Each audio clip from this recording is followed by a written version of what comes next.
এটা কতটা নরম হয়েছে দেখো, তোমরা দেখেই কিন্তু বুঝতে পারবে। দেখো পিঠেটা একবার তোমাদের হাত দিয়ে আমি দেখাচ্ছি, দেখো কতটা নরম ও জালিদার হয়েছে, আর ভিতরে রসটা ঢুকেছে, দারুণ হয়েছে খেতে। নমস্কার বন্ধুরা, পিয়ালি লাইফস্টাইল উইথ ভিলেজ ফুডে সকলকে স্বাগত জানাচ্ছি।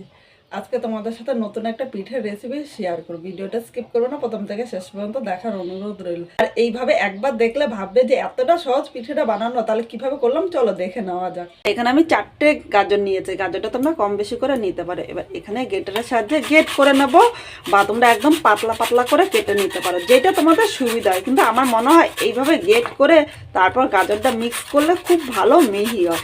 আর একটু পাতলা ছোট ছোট করে কেটে তারপর যদি মিক্স করতে যায়, অনেক সময় দেখা যায় গাজরটা দানা থাকে, আর দানা দানা গাজর থাকলে কিন্তু একটুও ভালো লাগবে না। প্রথমে এই গেটারটা দিয়ে সব গাজরগুলো মিহি গেট করে নেব। বন্ধুরা এখানে দেখো সব কটা গাজরে কিন্তু এইভাবে গেট করে নিয়েছি। এই গোড়ার অংশগুলো আমি ফেলে দিয়েছি। এবার এটা আমি পরিষ্কার করে নিলাম। এবার এখানে একটা মিক্সচারের বাটি নিয়ে নিলাম, এর মধ্যে সব গাজর আমি নিয়ে নেব। যে গাজরটা অনেকটা, তাই আমি মিক্সচারের বাটি বড়টা নিয়েছি। তোমরা ইচ্ছে করলে ছোট বাটিতে 2বারও করে নিতে পারো। এই গাজরের মধ্যে সামান্য একটু জল দিয়ে দিলাম, খুব বেশি কিন্তু দেব না। এই গাজরটা একদম মিহি পেস্ট করে নিয়ে আসছি। বন্ধুরা এই গাজরটা দেখো একদম মিহি পেস্ট করে নিয়েছে। প্রথমে একদম যদি মিক্স করে গেট করে দেখো, পেস্টটা কিন্তু খুব সুন্দর হয়। আর অল্প জলেই তোমরা কিন্তু এইভাবে পেস্ট করে নিতে পারবে। এদিকে কড়াইটা বসিয়ে দিয়েছি, এর মধ্যে দেখো 1 চামচ আমি গলানো ঘি নিলাম। প্রথমে ঘিটা একটু গরম করে নেবো। গরম হয়ে গিয়েছে, এখানে যে পেস্টটা করেছে আমি পেস্টটা এর মধ্যে নিয়ে নিলাম। এখন মিডিয়াম টু হাই আগুনে 3 থেকে 4 মিনিট নেড়ে চেড়ে নিতে হবে। এর মধ্যে যে জল ভাবটা আছে, এই জল ভাবটা কিন্তু পুরো টানিয়ে নিতে হবে। এখানে দেখো ঘিয়ের সাথে নেড়ে চেড়ে মিশিয়ে নিয়েছি। এবার এর মধ্যে খুব সামান্য পরিমাণে লবণ দিলাম। লবণ দিলে এর স্বাদটা কিন্তু ব্যালেন্স হবে, খুব বেশি কিন্তু লবণ দিতে হবে না। একটু মিষ্টি খাবার তৈরি করবো, তাই স্বাদটা যেন ব্যালেন্স হয় সেই হিসাবেই কিন্তু আমি লবণটা নিয়েছি। এইভাবে কিছুক্ষণ নেড়ে চেড়ে নেবো, মানে এটা কিন্তু পুরো টানিয়ে নিতে হবে। বন্ধুরা 2 মিনিট নেড়ে চেড়ে নিয়েছে, অনেকটাই কিন্তু জল টেনে নিয়েছে। এবার এর মধ্যে 2 চামচ চিনি নিয়ে নিলাম। খুব বেশি মিষ্টি দেব না, কারণ পরে কিন্তু আরও মিষ্টি পড়বে। শুধু এর মধ্যে 2 চামচ মিষ্টি দিয়েছে, এর স্বাদটা যাতে ঠিকঠাক থাকে তার জন্য। এবার আবারও কিন্তু মিডিয়াম টু হাই আগুনে এটা আরও কিছুক্ষণ রান্না করে নেব। একদম কিন্তু মিডিয়াম আগুনে করা যাবে না, তাহলে কিন্তু অনেকটা সময় বেশি লাগবে। আর গাজরের থেকে দেখো কতটা জল ছাড়ছে, চিনি দেওয়াতে কিন্তু আরও জল ছাড়বে। মিডিয়াম টু হাই আগুনে কিন্তু এটা টানিয়ে নিতে হবে। এখানে গাজরটা একদম টানিয়ে নিয়েছি, এইভাবেই কিন্তু টানিয়ে নিতে হবে।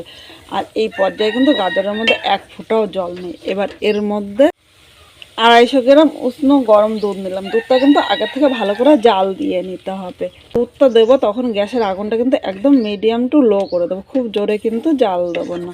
এবার দুধটা গাজরের সাথে নেড়ে চেড়ে মিশিয়ে নিলাম।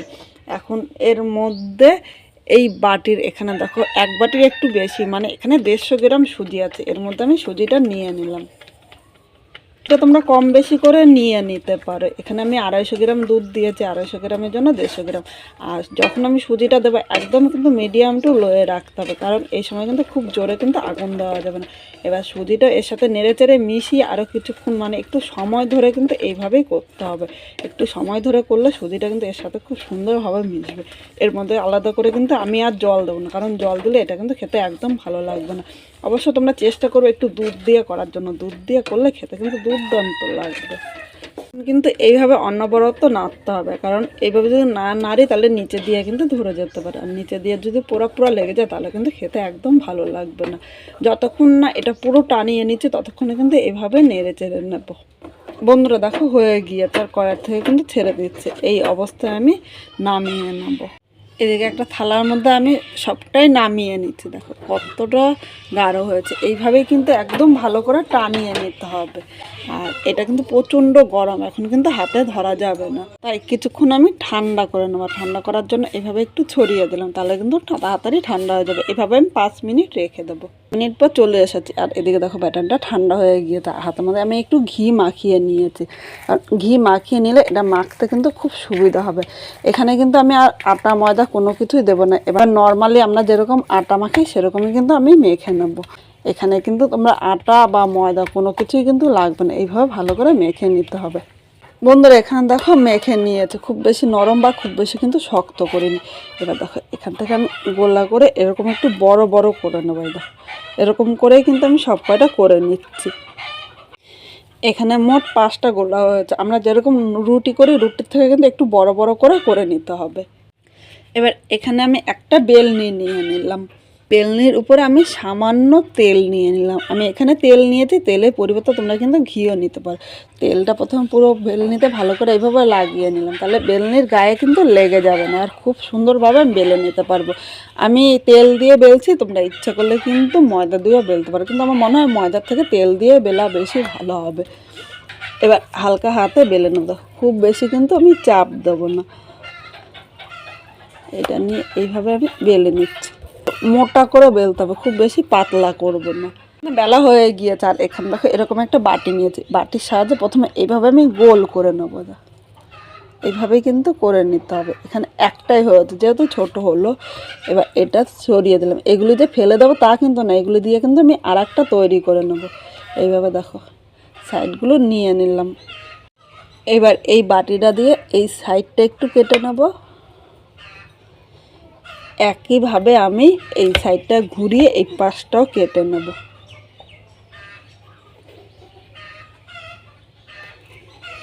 দেখো এইভাবেই কিন্তু তৈরি করে নিতে হবে, কি সুন্দর হয়েছে। এইভাবে প্রথমে আমি সব কটা তৈরি করে নেব, একদম খুব সহজভাবে কিন্তু তোমাদের করে দেখাচ্ছি। তেল দিয়ে বেলতে ইচ্ছে করলে তোমরা ময়দা দিয়েও বেলতে হবে, কিন্তু ময়দা দিয়ে বেললে পরে কিন্তু তেলটা বেশি লাগবে। এইভাবে সব কটা আমি রেডি করে নেব। বন্ধুরা এখানে সব কটা তৈরি করে নিয়েছে, দেখো কি সুন্দরভাবে তৈরি হয়েছে। কড়াইটা বসিয়ে দিয়েছে, এবার কড়াইয়ের মধ্যে আমি সাদা তেল নিয়ে নেব। দেখো খুব বেশি তেল লাগবে না কিন্তু। এবার তেলটা প্রথমে ভালো করে গরম করে নেব। বন্ধুরা এখানে তেলটা প্রথমে ভালো করে গরম করে নিয়েছি, এবার একদম মিডিয়াম করে দিলাম। এবার এর মধ্যে একে একে দেখো নিয়ে নিলাম। একসাথে কিন্তু আমি সব ভাজবো না, অল্প অল্প করে আমি ভেজে নেবো, কারণ একসাথে ভাজতে গেলে কিন্তু এটা ভেঙে যেতে পারে। এখন মিডিয়াম টু হাই আগুন করে 1 মিনিট রেখে দেবো। আর এই জায়গায় দেখো এখনও কিন্তু অনেক রয়েছে, অল্প অল্প করে কিন্তু ভাজলে ভাজাগুলো খুব সুন্দর হবে। 1 থেকে 1.5 মিনিট ভেজে নেবো। এইভাবে ভাজা দেখো এগুলো কিন্তু তেলের উপরে ভেসে উঠবে। বন্ধুরা দেখো একটা একটা করে কিন্তু সবগুলো তেলের উপরে ভেসে উঠছে। যেইগুলো ভেসে উঠছে সেইগুলো আমি একটু উল্টিয়ে দেবো। তো উল্টিয়ে পাল্টিয়ে এইভাবে কিন্তু একটু লাল করে ভেজে নিতে হবে। আর একদম কিন্তু মিডিয়াম টু হাই আগুনে ভাজতে হবে, কারণ একদম মিডিয়াম আগুনে ভাজলে কিন্তু ভালো হবে না, একে একে কিন্তু সব কটাই ভেসে উঠবে। এটা যেটাই ভেসে উঠবে সেটা এইভাবে উল্টিয়ে নেবে। এভাবে উল্টিয়ে নিলে খুব সুন্দরভাবে ভাজা হবে। খেতে অনেক রকমভাবে খেয়েছে, একবার এইভাবে খেয়ে দেখতে পারো। এই পিঠাটা খেতে এতটাই সুস্বাদু হয়, ভাবে একবার যে খাবে সে কিন্তু বারবার বলবে এইভাবেই করে দেওয়ার জন্য। সুন্দর ভেসে উঠেছে এভাবে। এবার আমি একদম মিডিয়াম করে দিলাম, মিডিয়াম আগুনে এবার লাল করে ভেজে নেব। প্রথমে কিন্তু একটু মিডিয়াম টু হাই আগুন করতে হবে, কারণ মিডিয়াম আগুনে কিন্তু এগুলো ভালো হবে না। যখন এরকম সব কটা ভেসে উঠবে তখন তোমরা একটু মিডিয়াম আগুনে হালকা লাল করে ভেজে নেবে। বন্ধুরা এগুলি লাল করে ভেজে নিয়েছি, এবার এইটা ছাড়িয়ে আমি এরকম একটা ঝাঁঝরি নিয়ে নিলাম, তাহলে খুব সুবিধা হবে। এর মধ্যে কিন্তু খুব তেলগুলো তাড়াতাড়ি পড়বে। যখন আমি তুলবো এটা মিডিয়াম টু হাই আগুন করে তুলবো, তাহলে এর মধ্যে কিন্তু আর তেল থাকবে না। এই দেখো তুলে নিলাম। এভাবে 1 মিনিট রেখে দেবো, তাহলে এর থেকে কিন্তু তেলটা পড়ে যাবে না। এবার থালার মধ্যে নামিয়ে নিব। একইভাবে আমি এই বাকিগুলো ভেজে নেব। বন্ধুরা এখানে দেখো সব কটা আমি ভেজে নিয়েছি। এবার এদিকে আর একটা আমি সিলভারের বাটি বসিয়ে দিলাম, এর মধ্যে আমি দুধ নিয়ে নিলাম। এখানে আমি 500 দুধের জাল দিয়ে 250 গ্রাম করে রেখেছিলাম, আবারও দুধটা এখন ভালো করে জাল দিয়ে নেব। এখানে দেখো আমি হাফ বাটি চিনি নিলাম, তোমরা যেরকম মিষ্টি খাবা সেই হিসাবেই কিন্তু নিয়ে নেবে। এখন দুধটা ভালো করে জাল দিয়ে নিতে হবে, আর এর মধ্যে চিনিটাও কিন্তু দুধের সাথে খুব সুন্দরভাবে মিশে যাবে। এবার এই দুধের মধ্যে একটু এলাচ ফাটিয়ে দিলাম, আমার কাছে এলাচের গন্ধটা খুব ভালো লাগে। এলাচটা নেড়ে চেড়ে মিশিয়ে নিয়েছি। এখন 1 থেকে 2 মিনিট দুধটা কিন্তু জাল দিয়ে নিতে হবে। দেখো দুধটা কিন্তু একবার আমি জাল দিয়ে অনেকটা ঘন করেছি। 500 দুধ নিয়েছিলাম, 500 দুধ জাল দিয়ে আমি 250 গ্রাম করে নিয়েছি। একটু দুধটা গাঢ় গাঢ় হলে ভালো হয়। তোমাদের কাছে যদি শুধু লিকুইড দুধ থাকে, আর এর সাথে কিন্তু তখন একটুখানি পাউডার দুধও মিশিয়ে নিতে পারো। এটা যেহেতু আমাদের বাড়ির গরুর দুধ, তাই আমি 500 দুধ জাল দিয়ে ঘন করে নিয়েছি, আলাদা করে কিন্তু আমি আর পাউডার দুধ দিইনি। এখানে দেখো দুধটা জাল দিয়ে নিয়েছি, এবার গ্যাসটা আমি বন্ধ করে দিলাম। এই গরম গরম দুধেই কিন্তু দিতে হবে। দেখো গরম গরম দুধে আমি সবগুলো নিয়ে নিলাম, তাহলে এর মধ্যে কিন্তু খুব সুন্দর রস ঢুকবে। অবশ্যই তোমরা চেষ্টা করো একটু গরম গরম দেওয়ার জন্য।